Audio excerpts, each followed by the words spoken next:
to give you a quick glimpse at what my virtual teaching life has been like this week. I'm sorry, I'm looking rough. Listen, it is Friday. It is the end of the day. It is January 7th around 3:30, and it is time for this teacher to take a nap. If you don't know me, my name is Melanie, and I am a 7th year second grade teacher in a major city in Pennsylvania. And this week, my class has been virtual. Well, not just my class, my whole network. We've been virtual, and we're going to be virtual next week. And the plan is to go back into the building on the 18th.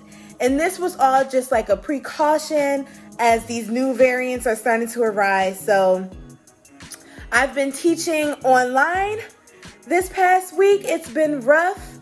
It's been, unpopular opinion, it's been a little nice because I'm already home at the end of the day. My breaks are longer.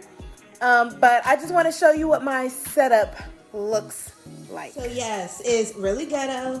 I'm right over here. I will have my notebook, my composition book, which I just take notes on attendance, right next to our dishes. That's great. My laptop, as well as my dot cam that I will use that to connect.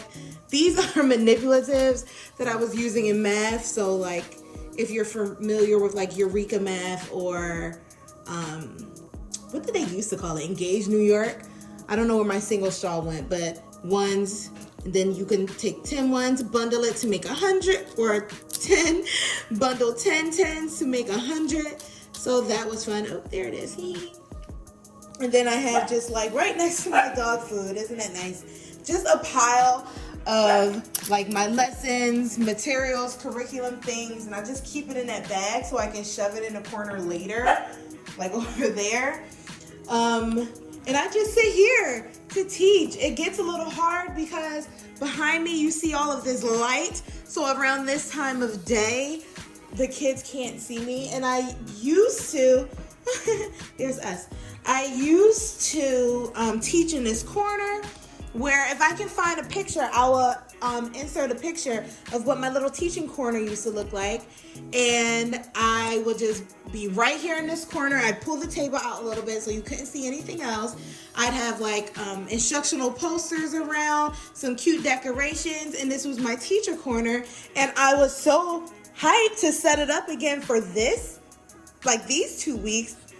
But as soon as I put my stuff down on the table, I was like, oh, this is a little wobbly, because it got a little wobbly from all the materials that I put on there last time.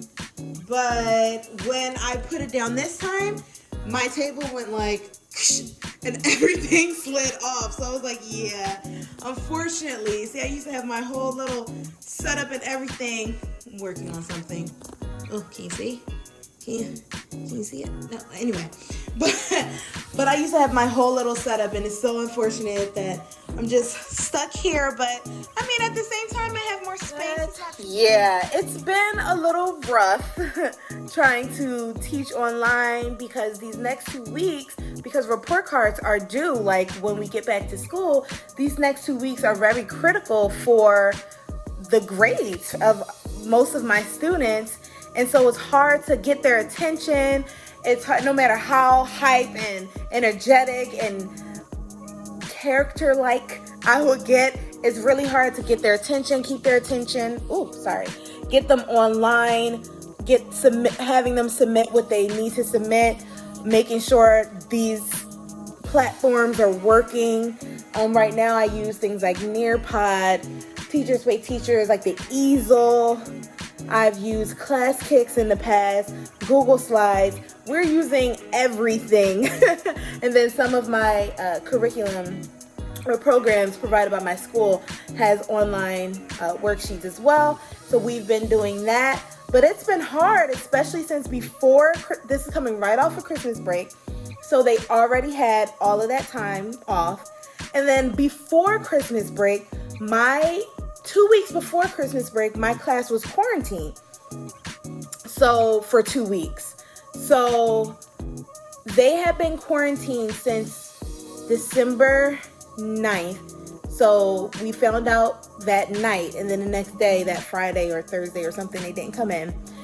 And then, so they were quarantined for 2 weeks. And then the week that they could have came in, I only had 6 kids come in. So I really have not seen my kids in class since the school day of December 9th. So I have a lot of grades that I am trying to get in that reflects how much they've grown without, having the parents do all of their questions and answers for them.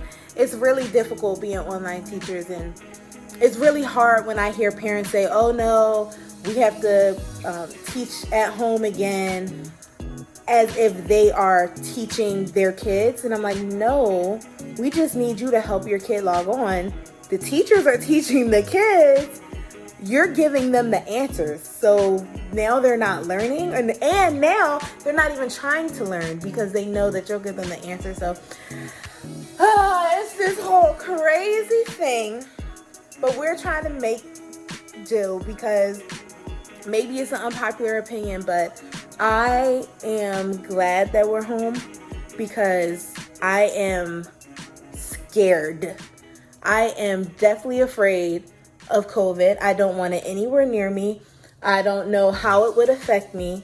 And if we have to stay home and live this life to stay safe, then I'm sorry, then we're going to stay home and live this life to stay safe, because I am so scared. And we just have to make best with what we have and what we can do, and try to stay positive for these kids, and try to motivate them and turn things into games. And it's a little more work, but if it's to save our lives and to keep us safe, then to me it's worth it. But if you have not subscribed to me yet, what are you doing? What are you doing? Go ahead and push that subscribe button. Give me a big thumbs up, because you believe in teachers and you know we are working hard. Give us a big thumbs up. Hit that notification bell so you know when I upload my next video, and I will see you in the next one. Bye.